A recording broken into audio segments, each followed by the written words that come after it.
Dice la palabra del Señor, Números capítulo 20, vamos a leer a partir del verso número 1. Dice, llegaron los hijos de Israel, toda la congregación, al desierto de Sin, en el mes primero, y acampó el pueblo en Cades, y allí murió María, y allí fue sepultada. Y porque no había agua para la congregación, se juntaron contra Moisés y Aarón, y habló el pueblo contra Moisés diciendo, ojalá hubiéramos muerto cuando perecieran nuestros hermanos delante de Jehová a este desierto, para que muramos, ¿por qué hiciste venir a la congregación de Jehová a este desierto? Para que muramos aquí nosotros y nuestras bestias. ¿Y por qué nos has hecho subir de Egipto para traernos a este mal lugar? No es lugar de sementera, de higueras, de viñas, ni de granadas, ni aún de agua para beber. Vamos a dejar por el momento hasta ahí. Mis hermanos, una de las maravillas de este libro llamado Biblia, llamada la palabra de Dios, es que la Biblia muestra o nos muestra a los hombres tal y como somos. La Biblia no oculta las imperfecciones de los hombres, de los siervos de Dios. Por eso es que esta es una de las razones por la cual es llamada la palabra de Dios. Porque sin importar quién sea el hombre, Dios siempre lo va a mostrar tal y como Él es y como es Él, sin ocultar absolutamente nada. Recordemos al rey David. Dios llamó a David un hombre conforme a su corazón, mas sin embargo Dios jamás ocultó el pecado que cometió David, ¿recuerdan? Que adulteró y después mandó matar al esposo de Betsabé. Dios, repito, no oculta jamás los errores, las imperfecciones ni los pecados de sus siervos. Supe que Alejandro Magno, un hombre que conquistó casi el mundo entero a los 21, 22 años, este gran guerrero mandó que le hiciesen un retrato, una fotografía o una pintura en honor a él, y él colocó su mano así en el rostro como que simulando que estaba pensando. Pero ¿saben cuál era el verdadero propósito de esa posición? Alejandro estaba tratando de ocultar una cicatriz de guerra en su rostro. Esa era la verdadera razón por la cual Alejandro colocó su mano en el rostro. Pero mis hermanos, Dios, repito, no oculta las cicatrices en el rostro de sus hijos. Hoy vamos a ver una cicatriz no en el rostro, sino en el alma de un hombre de Dios, de Moisés, uno de los más grandes hombres que Dios haya levantado en el mundo. La Biblia, mis hermanos, no hace caso de la elevada opinión que muchas veces nosotros los hombres tenemos de nosotros mismos. Por el contrario, uno de los propósitos por el cuales escribió la Biblia es para ayudarnos precisamente a corregir esa errada opinión que muchas veces nosotros mismos levantamos sobre cada uno de nosotros. Uno de los, tal vez de los mayores errores que encontramos en el mundo a través de las diferentes ciencias, psicología, antropología, filosofía y todo aquello terminado en IA, es que ella nos ha querido vender la idea de que el hombre es bueno, de que el hombre nació bueno y la sociedad lo corrompió. Pero pensemos por un momento en el Edén. Miren, si hubo un entorno perfectamente bueno y perfecto, era el jardín del Edén. No habían malas amistades, ¿verdad? No había más sociedad que corrompiera a esa primera familia, pero más sin embargo, ustedes saben qué pasó, ¿no? Que Caín mató a Abel. No es la sociedad, no es el entorno, mis hermanos. Eso es una mentira. Miren, la Biblia nos enseña que el hombre es capaz de hacer muchas cosas que si no fuera por su gracia y por su misericordia, aún muchos de nosotros llamándonos cristianos, muchas veces nos desbocaríamos. Pero solo la gracia y la misericordia del Señor nos guarda. De hecho, una de las cosas que nos hace pecadores delante de Dios no solamente es lo que hacemos, sino es lo que podemos llegar a hacer. El potencial que tenemos, mis hermanos, para llegar a causar daño, para llegar a pecar. Imagínense ustedes a un borrachito por la calle, con una arma en la mano, con una pistola, un revólver en la mano, por ahí, por las calles. ¿Ustedes piensan que las autoridades no iban a hacer nada? Por el contrario, se armaría todo un operativo, ¿verdad?, para capturar a ese borrachito con el arma en la mano. Ahora, la pregunta es, ¿pero qué ha hecho? No ha hecho nada todavía, ¿verdad? Pero no es por lo que haya hecho, sino que es por lo que puede llegar a hacer, ¿verdad? Por lo que puede llegar a causar, por el potencial que tiene para llegar a lastimar a alguien. Imagínense un perro rabioso en la calle, por ahí corriendo, un perro rabioso, aunque no ha mordido a nadie, ¿verdad? Pero es un peligro, es un riesgo, ¿verdad? Por el potencial, repito, por el potencial que tiene para llegar a causar daño a alguien. La Biblia, mis hermanos, les decía, jamás esconde los pecados y los defectos de los héroes. Miren, si leemos la biografía de cualquier líder popular, famoso, en la historia, en el mundo, esas biografías siempre van a tratar de esconder, de tapar especialmente los defectos morales. Siempre van a tratar de ocultarlo. Por ahí, de hecho, reza un refrán popular que dice, todos los muertos son buenos. ¿Se han escuchado? Todos los que se mueren, dice, son buenos.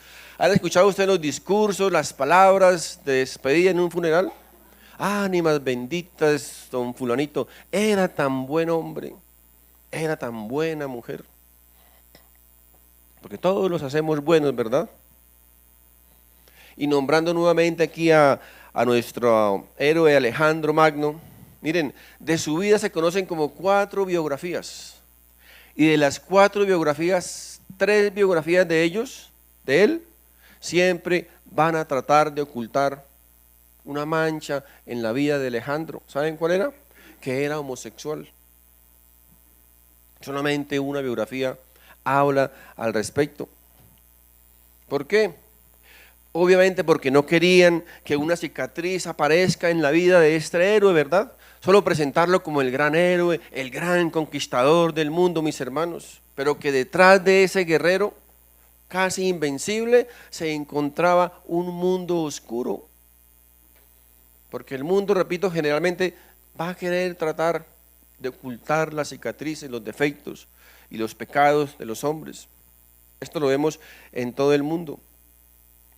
Esta organización, este sistema llamado mundo o llamado cosmos, siempre va a tratar de ocultar la inmoralidad de muchos de sus ídolos, de sus figuras, de sus famosos, pero que detrás de ellos casi siempre vamos a encontrar mundos de maldad y de depravación. Así es el mundo. En este texto que acabamos de leer, vemos que Israel se encontraba ya casi en el final de su peregrinación por ese desierto, casi 40 años de Egipto hacia la tierra prometida. Y fue precisamente en ese último año, ya en la culminación de esa peregrinación, donde muchos de estos hombres israelitas se encontraron con la realidad de que el pecado, mis hermanos, de que la paga del pecado es la muerte. Recuerden, la paga del pecado siempre es la muerte. Siempre que cometemos un pecado, tengan la absoluta certeza que algo va a morir en nosotros, algo va a morir. Una relación, una amistad, una comunión, algo va a morir. Esto pasó allí con el pueblo de Israel. Podemos ver que al llegar allí, al final de esa culminación, de ese peregrinaje por el desierto, Aarón, María y Moisés murieron. Estos tres líderes que Dios había levantado, que Dios había llamado, no entraron a la tierra prometida. Recuerden, María, Aarón y Moisés. ¿Por qué no entraron? Es lo que vamos a analizar, a estudiar en esta mañana. La Biblia nos cuenta que María era hermana de Moisés y hermana de Aarón. Es decir, Moisés, Aarón y María o Miriam eran hermanos. Y además podemos ver que María prácticamente era la líder de las mujeres allí, aquellas mujeres de Israel, del pueblo de Dios.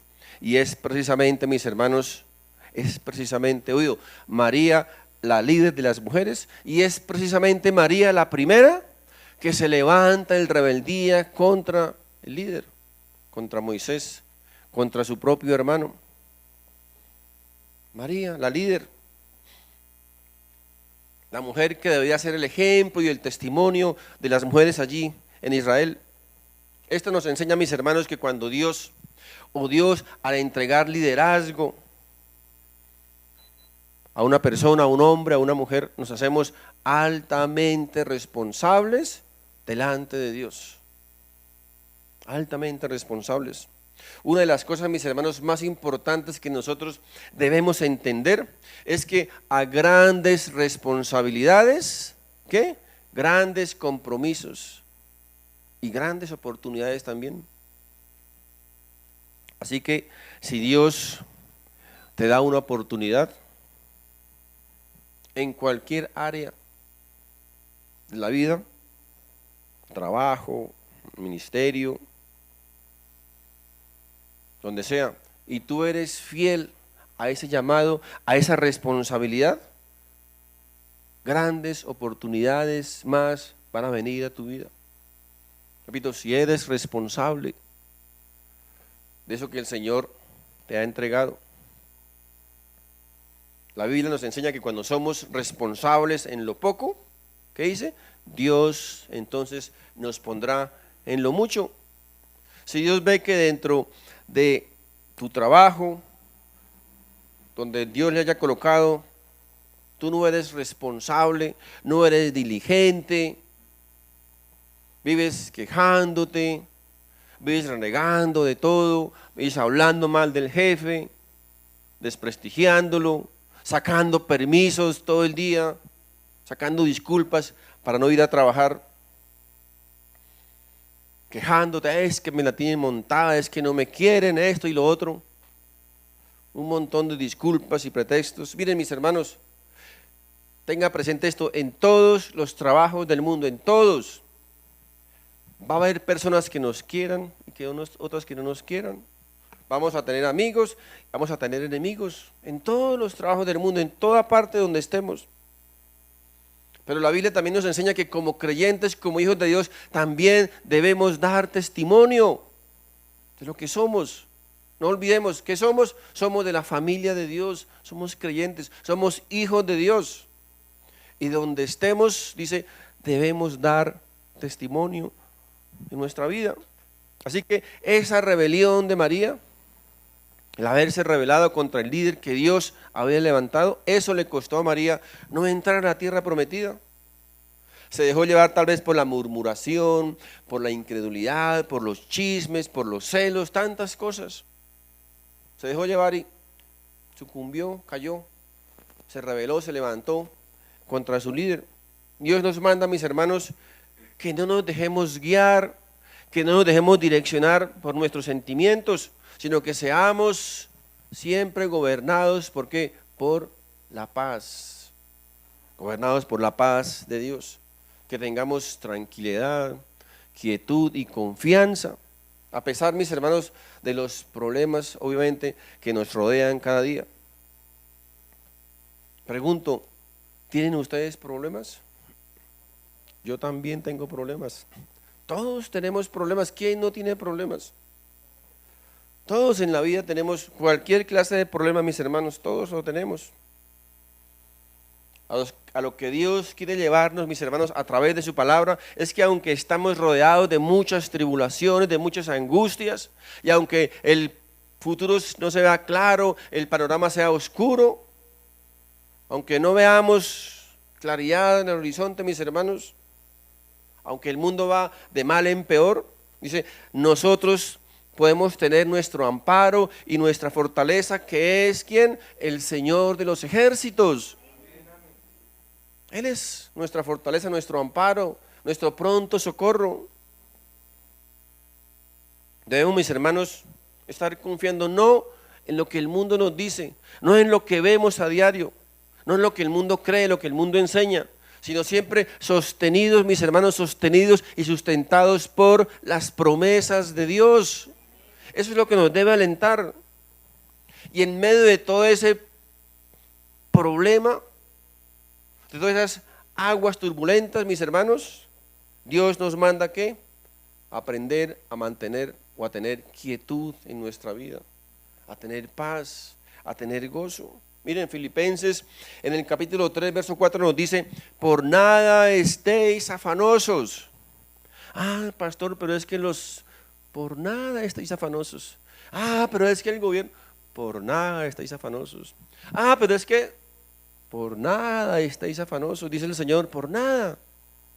Dice, si no sean conocidas vuestras peticiones delante de Dios, en toda oración. ¿Y qué dice? En oración y decretos, ¿cierto?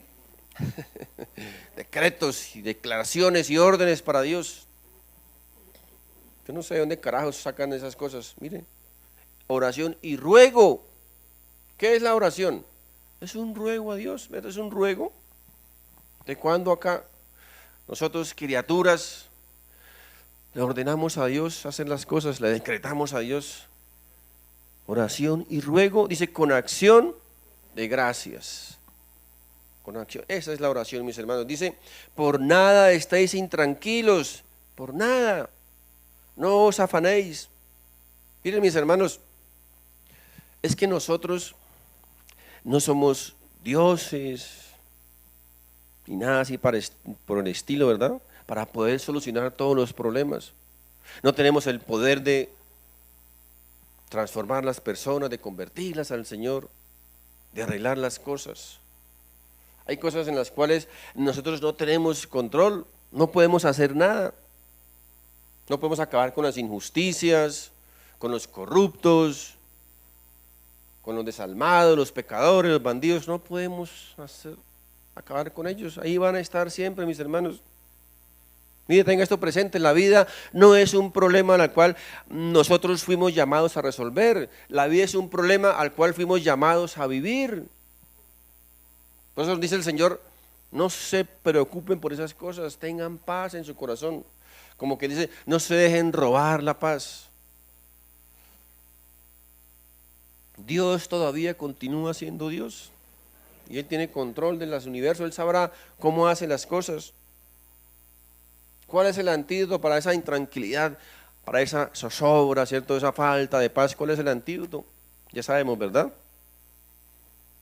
En el momento en que en la vida nos asaltan los pensamientos, llegan, ¿cierto?, las preocupaciones, las angustias, que subió la gasolina, que subió aquello, que lo otro, que el gobierno, que tantas cosas que en estos momentos, ¿verdad?, roban nuestra alma, roban nuestra paz. En esos momentos dice el Señor, tened paz, tranquilidad, confiad, dice el Señor, cosas que se escapan de nuestro control. Porque esa es otra cosa, otro problema, mis hermanos, que queremos tener control sobre todo, ¿verdad? Queremos tener todo bajo control. Hasta a las personas queremos tenerlas bajo nuestro control. Pero mis hermanitos, mis hermanitas, miren, por más santo que sea, por más buen cristiano que seas, por más rezandero que sea, por lo que sea, no podemos tener control de todas las personas. No podemos. Así que no nos amarguemos por eso. Mire, existen hasta pastores que quieren controlar a sus ovejitas y que nadie se puede ir porque la que se vaya se va bajo maldición. ¿Quién dijo? ¿De cuándo acá le debemos lealtad a una organización o a un hombre. ¿De cuándo acá? Le demos fidelidad y lealtades a quién, a Dios, ¿verdad? A Dios, no a los hombres, no a las organizaciones. Pero hay a veces tanto temor de perder cosas, de que se va la gente, que se van las personas. Algunos obviamente no se preocupan tanto por las personas, ¿cierto? Sino por la lanita que se llevan las personas. Ay, Dios mío, Señor. Dice, tened confianza, dice, tened fe. Dice, traed vuestra petición y vuestros problemas, dice, delante de Dios. ¿Y qué dice? Y la paz de Dios que sobrepasa todo entendimiento, guardará vuestros corazones y vuestro entendimiento. Fíjense otra vez ahí, la paz de Dios. La paz de Dios, miren, la paz de Dios es algo como sobrenatural. Cuando sentimos la paz de Dios, es algo inexplicable, algo sobrenatural. Cuando confiamos nuestras preocupaciones, nuestras angustias, nuestros pesares al Señor, es como sentir una voz interna que nos dice, tranquilo hijo, tranquila hija, que yo sigo siendo tu sustentador, yo sigo siendo tu protector, yo sigo teniendo el control de tu vida, sigo siendo superior a toda circunstancia, a toda situación. Esa es la paz de Dios. No importa lo que esté pasando a nuestro alrededor, sabemos en quién hemos puesto nuestra mirada, ¿verdad? En quién confiamos. En Hebreos capítulo 4, verso 1 dice la palabra de Dios, dice, temamos pues, no sea que permaneciendo aún la promesa de entrar en su reposo, alguno de vosotros parezca no haberlo alcanzado. ¿Saben, mis hermanos, qué significa este texto aquí? Nos dice, recuerden en todo momento, y se recuerden, no olviden, tenga siempre presente, no se les olvide que yo prometí estar con ustedes siempre, todos los días de la vida hasta el final. Es una promesa del Señor. Él ha prometido estar con nosotros, con cada uno de ustedes, en medio de los problemas, de la intranquilidad, de la falta de paz, de sosiego. Siempre tengamos presente esa promesa. Dios ha prometido estar con nosotros hasta el final. Siempre estará con nosotros, siempre, sea cual sea la circunstancia que estemos pasando. Muchas veces les he dicho, ¿quién cree ustedes que estuvo allá en la antigüedad, en la iglesia primitiva, cuando esos primeros cristianos eran capturados, eran lanzados al circo romano, y eran destruidos, descuartizados por las fieras? ¿Quién les dio el valor para salir adelante con sus familias, con sus niños de brazos pequeñitos, y antes de ser destrozados cantar himnos a Dios, alabar a Dios, adorar a Dios? ¿Quién cree ustedes que les dio la fuerza? Dios. Dios siempre, siempre va a estar con nosotros para darnos las fuerzas cuando las necesitemos, en todo momento. Por eso es que hay tantos cristianos que llevan años y años sin poder descansar, sin poder tener paz en su corazón, sin poder llegar a decir gracias Padre, gracias Señor, aunque los montes se caigan, aunque suba la gasolina, aunque tengamos gobiernos corruptos, sinvergüenzas, aunque todo parezca oscuro, aunque no veamos claridad, podemos decir, tú siempre serás nuestro amparo y nuestra fortaleza. En ti podemos confiar, en Dios, mis hermanos, podemos confiar en todo momento. Siempre, mis hermanos, siempre. Miren, la vida, mis hermanos, piensen esto, la vida es demasiado corta. ¿Han pensado en eso? La vida es demasiado cortica para todos. Y eso súmele sufrimientos, enfermedades, problemas de toda índole, situaciones adversas que nos presentan cada día. Agréguele la falta de credibilidad en el Señor, la falta de confianza en el Señor, mis hermanos. Y verá que se hace más cortica todavía.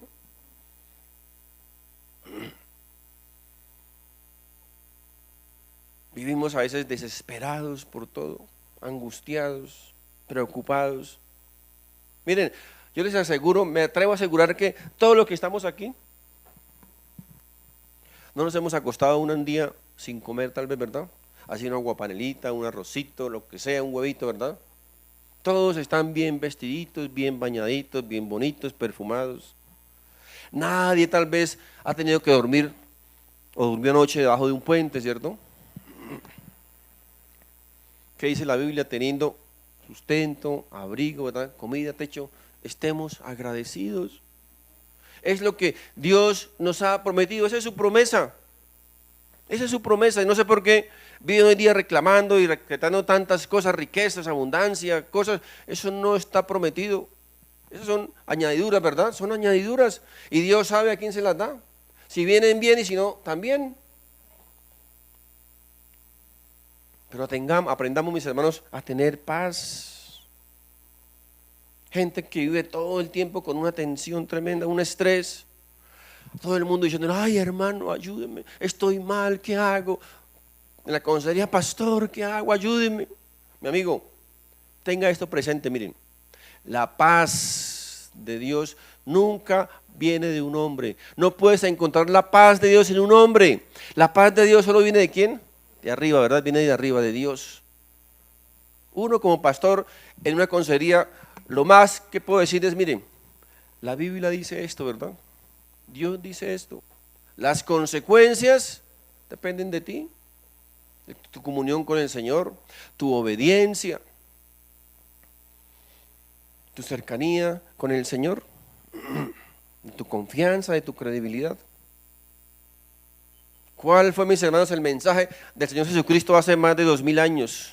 Vengo aquí, dice, a traer libertad a los cautivos, a sanar a los enfermos, a traer paz a los corazones. Dice, vengan a mí todos los que estén cansados.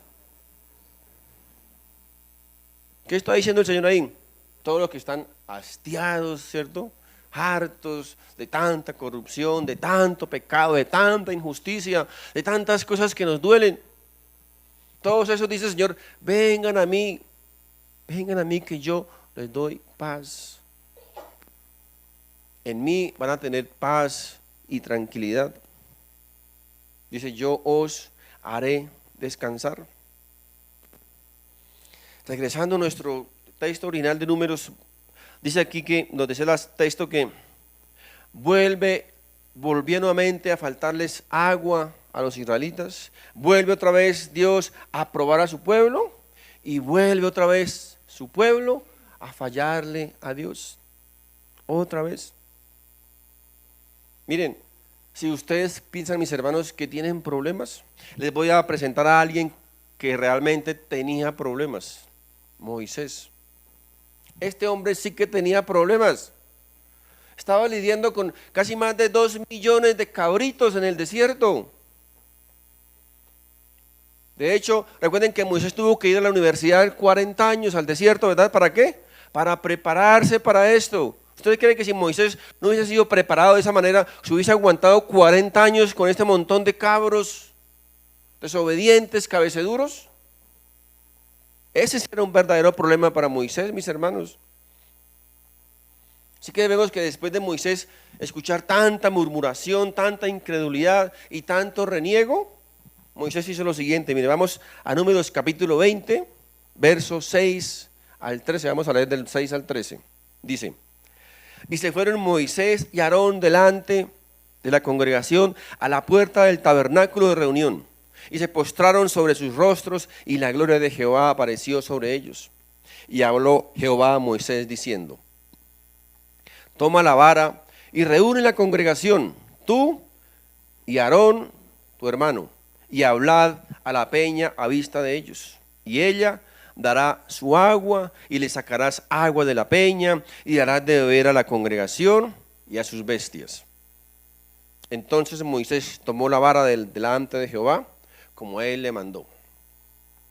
Y reunieron Moisés y Aarón a la congregación delante de la peña, y les dijo, oíd ahora vosotros sinvergüenzas, pecadores, descarados, rebeldes. ¿Os hemos de hacer salir aguas de esta peña?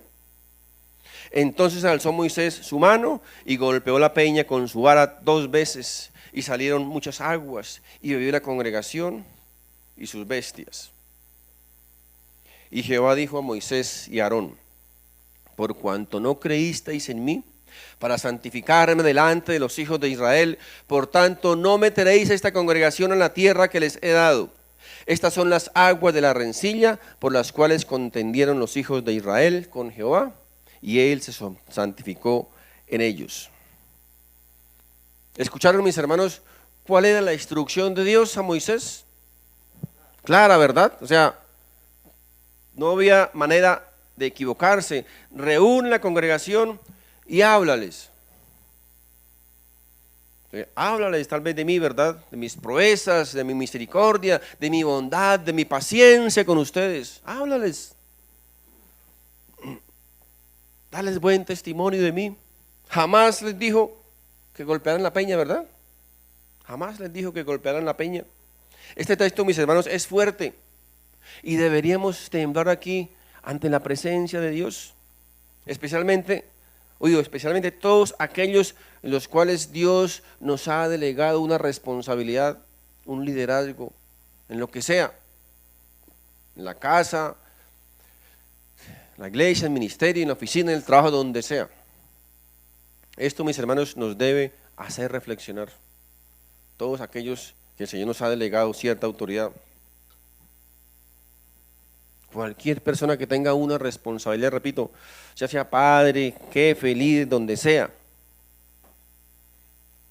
tenemos que ser muy cuidadosos porque recuerden que la Biblia dice que a quien más se le da, más se le pedirá, ¿verdad?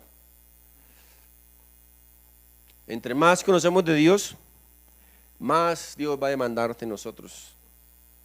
Más responsables nos hacemos delante de Dios. Ahora no falta el que diga, bueno, entonces no vuelvo a la iglesia porque no quiero conocer de Dios. Pero ¿saben qué? Ya es demasiado tarde porque ya conoció. Entre más se nos da, más se nos va a pedir, mis hermanos. A veces podemos preguntarnos, o nos surge la pregunta, pero ¿acaso Moisés no fue siempre fiel a Dios? ¿Moisés no obedeció a Dios? Todo lo que tuvo que sufrir en el desierto con todos esos cabritos, ¿verdad? ¿No fue suficiente para que Dios le perdonara y le dejara entrar a la tierra prometida? Dicen algunos, es como injusto, ¿cierto? Pobrecito Moisés, por un solo errorcito, Dios le castigó de esa manera. Mis hermanos, el pecado de Moisés no fue pequeño. El pecado de Moisés fue grande. ¿Saben por qué? Porque conociendo a Dios de la manera en que le conocía, Moisés era amigo íntimo de Dios. O sea, conociéndolo de esa manera, ¿sabe qué? No tenía ninguna excusa para fallarle a Dios. A quien más se le da, más se le exige. Repito, Moisés era amigo personal de Dios. Hablaba con él así de tú a tú. No como los modernos hoy apóstoles, no es que Dios me dijo, es que Dios me habló, Dios me hablan más que con Moisés. No, Moisés sí era de verdad un amigo íntimo de Dios. No tenía ninguna excusa para fallarle a Dios. Ninguna excusa, mis hermanos. ¿Se dan cuenta, mis hermanos, el valor que Dios le da a lo que Dios ha entregado a sus siervos? El valor que Dios le da a lo que Dios nos entrega a nosotros como sus siervos, sus líderes.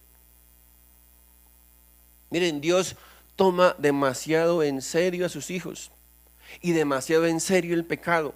Lo toma tan en serio, mis hermanos, lo toma tan en serio que Dios mismo tuvo que bajar de su trono, encarnarse, venir a este mundo, sufrir, sangrar y morir para salvarnos. Podía haber enviado a un ángel, ¿verdad? Podía haber enviado a uno cualquiera, pero no, el mismo Dios lo hizo. Porque Él valora de tal manera, mis hermanos, lo que nos ha dado a cada uno de nosotros. Y muchos de nosotros, mis hermanos, no lo valoramos de esa manera. Muchos cristianos, o que se dicen cristianos o creyentes, toman su relación con Dios como un jardín de juegos. Y están en peligro. Porque Dios no lo toma de esa manera. Dios lo toma muy en serio, mis hermanos, muy en serio, su relación con cada uno de nosotros. Moisés, vemos aquí que Moisés no tomó en serio las instrucciones que Dios le dio.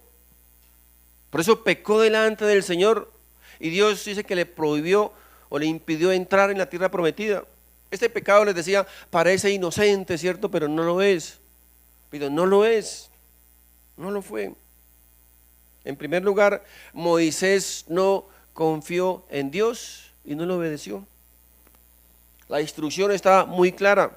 ¿Qué fue lo que Dios le dijo? Junta a la gente y háblale a la peña, ¿verdad? Háblale a la peña. Entonces la peña o la roca, que era símbolo de Jesucristo, de Cristo, dice, la peña les dará agua, les dará vida. Era la instrucción que Dios le dio a Moisés, pero Moisés no hizo esto. ¿Qué fue lo que hizo Moisés? Oíd ahora, rebeldes, pecadores, sinvergüenzas, ¿os queréis que hagamos salir agua de la peña? Fíjense, ¿os queréis que hagamos? Hagamos. ¿Qué creen ustedes? ¿Hagamos? ¿Qué quiso decir? Que ellos eran los que hacían salir agua de la roca, ¿verdad? Ellos querían llevarse el mérito, querían llevarse el honor y la gloria. ¿Queréis que hagamos salir agua de las peñas? Mis hermanos, ¿quién dijo? ¿Quién dijo que hagamos?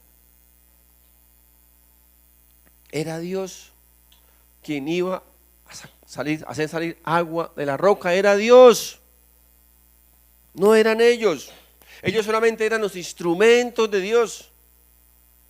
Por eso, mis hermanos, no hay grandes hombres de Dios. Hay hombres a los que Dios respalda y levanta para ser sus instrumentos y sus siervos.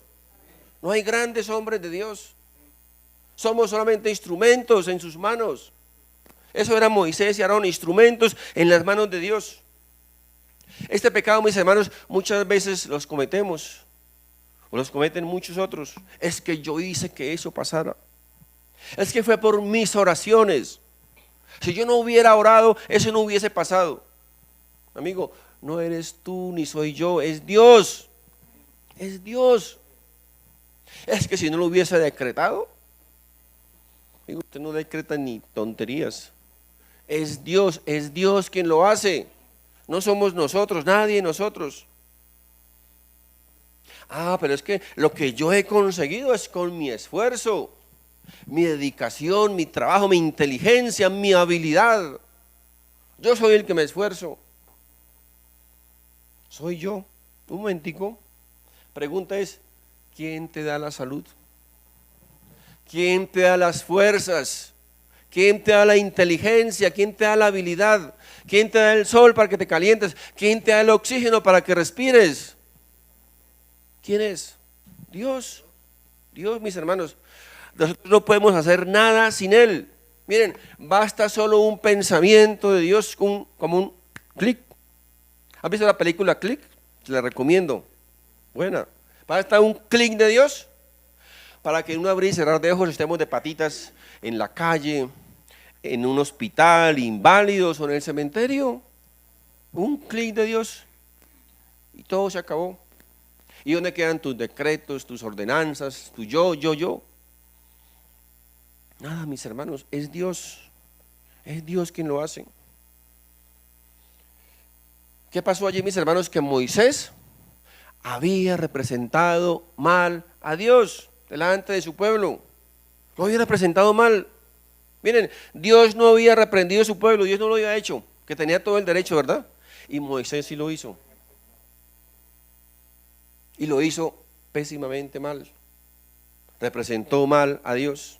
Porque Moisés le estaba dando al pueblo una mala impresión de lo que era Dios. Estaba presentando como un Dios cruel, falto de misericordia, falto de amor, falto de paciencia. Y esa no era la imagen que Dios quería que el pueblo tuviese de Él. ¿Qué es, mis hermanos? Ser autoridad, padres, jefes, líderes, recuerden, donde estén, donde quiera que estén en autoridad, es representar a Dios. Donde quiera que tengamos, mis hermanos, autoridad delegada, estamos representando a Dios. Y si lo representamos mal, mis hermanos, ¿saben qué va a pasar? Que Dios se va a tener que vindicar. Porque Dios no va a permitir que su nombre sea manchado, como lo hizo allí con su pueblo en medio del desierto. Había dado una falsa impresión de lo que era Dios. Mis hermanos, tengamos cuidado de involucrar a Dios en nuestras faltas y dar la impresión de que Dios se manifiesta a través de nosotros. Se supone que una autoridad, mis hermanos, delegada administra las cosas como lo haría Dios. Como lo haría Dios. Si nosotros actuamos mal, debemos confesar que esa actitud no viene de Dios, sino que es nuestra, ¿verdad? No confundamos las cosas de Dios con las cosas nuestras. Una cosa son las cosas de Dios y otras son las cosas nuestras. Pero no involucremos a Dios, mis hermanos, en nuestras faltas, en nuestros errores, en nuestras equivocaciones. Porque Dios no va a pasar por alto eso. Es algo muy serio, mis hermanos. Por eso, mis hermanos, fue tan serio que Dios, por eso no permitió que entraran en la tierra prometida. La tierra que habían esperado durante tantos años. Entonces, imagina Moisés, dice que el Señor lo subió a la colina, ¿verdad? Y le mostró, miren, esta es la tierra que ustedes, es la tierra que usted iba a tener. Yo creo que Moisés mirando desde arriba para allá, mirando, ¿cierto? Su parcerita al lado del río, allí mi casita, todo allí mis ovejitas. Y Dios le dice, no te hagas ilusiones, Moisés, tú no vas a entrar. Después de tantos años, mis hermanos, fíjense, mis hermanos, cómo Dios toma en serio lo que Él delega en sus siervos, en sus hijos, lo toma demasiado en serio, mis hermanos. Creemos que son a veces que son cosas insignificantes, pero no es así. Dios sí le da la importancia que eso requiere. Por eso dice el profeta Isaías que Dios no comparte su gloria con nadie. ¿Han leído? Dios no comparte su gloria con nadie, oído, con nadie, con ningún santo, con ninguna santa, ni con María, ni con José, ni con nadie. Nadie le comparte su gloria con nadie, mis hermanos. Toda su gloria, dice, toda su gloria es para Él. Dicen algunos, ¿pero qué es que Jesús es narcisista o qué? ¿Por qué todo para Él? Mi amigo, no. Él lo hace, ¿sabe qué? Lo hace por nosotros, lo hace por ti. ¿Sabe por qué? Porque ningún hombre en este mundo está capacitado para recibir gloria, ninguno. Cuando un hombre recibe la gloria, ¿sabe qué? Se pierde, porque nadie está capacitado para recibir gloria en este mundo. ¿No viste ustedes los famosos que le dan tanta gloria? ¿Cómo terminan? No están capacitados, no fuimos creados para recibir gloria, toda la gloria es para Dios porque Él sí sabe cómo manejarla. Así que mis hermanos, es todo por nuestro bien. Miren, las instrucciones de Dios eran muy claras, ¿verdad? Háblale a la roca que representa a Cristo. 1 Corintios 10:4 dice, y todos bebieron la misma bebida espiritual, porque bebían de la roca espiritual que los seguía, y la roca era Cristo. Esa roca simbolizaba a Cristo, que les iba a dar agua, la vida. Mis hermanos, miren, casi todas las cosas del Antiguo Testamento, Dios dice que las escondió en símbolos, las ha escondido, ¿verdad? A veces con símbolos, a veces con parábolas. ¿Saben para qué? Para que nosotros, mis hermanos, le busquemos. Dice la palabra, me buscarán y me encontrarás, porque me buscarás de todo corazón. Mire, Dios quiere que le busquemos, Dios quiere que le indaguemos, que conozcamos de Dios. Por eso dice la palabra, escudriñad las escrituras. ¿Saben qué significa la palabra escudriñar? Sí, significa cavar hueco en el piso. Dios dice, escudriñad, buscad las escrituras. Búsquenme a través de las escrituras, a través de la palabra de Dios. Ese es el precio que debemos pagar como cristianos, ¿verdad? El dedicar tiempo a estudiar, a profundizar en la palabra de Dios, a indagar acerca de Él, mis hermanos. ¿Cómo queremos tener las bendiciones, los favores de Dios si no le conocemos, si no le buscamos, si no aprendemos de Él, si no indagamos sobre Él? Buscadme, dice el Señor, de todo corazón y me encontrarás, dice el Señor. ¿Quiere encontrarse con el Señor? Búsquelo, mire ahí en las hojas, en la palabra de Dios. Cuando usted lee la Biblia es como si Dios estuviera hablándole. Muchos dicen, ay, si escuchara la voz de Dios, ¿cierto? Abra la Biblia y léala. Ahí está la voz de Dios a través suyo.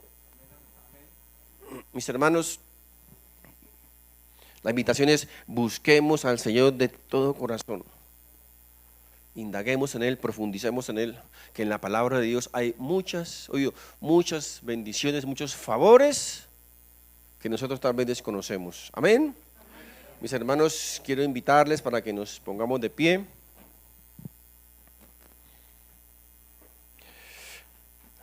Vamos a terminar nuestro servicio con una oración. Padre Santo, gracias en el nombre de Jesús, bendito Dios. Te damos una vez más, como siempre, como tus hijos, tus siervos, gracias, gracias Padre Santo, por tu palabra, porque tu palabra, Señor, nos guía, tu palabra nos direcciona, tu palabra nos alumbra, es esa lámpara que nos alumbra, que nos ilumina nuestro caminar, Señor. Gracias, bendito Dios, porque tú no nos has dejado solos, nos has dejado tu bendita palabra, Señor, ese alimento que llega a nuestro espíritu, que fortalece nuestro espíritu, que nos da vida, que nos da aliento, fuerzas, esperanza para seguir adelante, Señor. Gracias, oh Padre Santo, en el nombre de Jesús. A ti, Señor, te damos toda nuestra honra, toda nuestra gloria y toda nuestra adoración por los siglos de los siglos. Amén. Si este mensaje ha sido de bendición para tu vida, te invito para que te suscribas a este canal, compartas este video con tus familiares y amigos y así juntos podamos llevar la palabra de Dios. Si vives en Bogotá, te invito a nuestras reuniones presenciales todos los domingos a las 11 de la mañana en la dirección que aparece en pantalla. Dios te bendiga.